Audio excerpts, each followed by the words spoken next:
জিনাত মইরা যাওয়ানোর পর এই বাড়িতে আমি একাই। এই বাড়ি এখন শূন্য, ফাঁকা। কিন্তু তুমি এখানে একা থাকলে তো পাগল হয়ে যাবে। তার চেয়ে একটা কাজ করো, তুমি আমার সাথে আমাদের বাড়িতে চলো।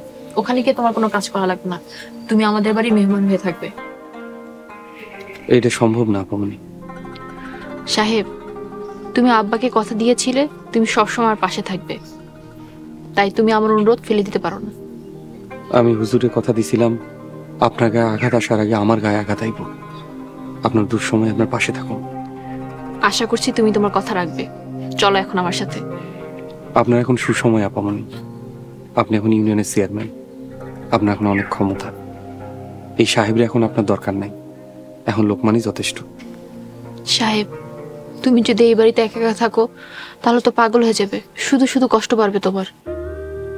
বাকি জিন্দেগি আল্লাহ আল্লাহ করে কাটাই দিব, মানুষের সেবা করবো, গরিব দুঃখীর পাশে থাকবো। এখন আর আল্লাহর ইবাদত ছাড়া আমার কোনো কিছুই ভাল লাগে না। আল্লাহ দোহাই লাগে আপামনি, আমারে জোর করেন না।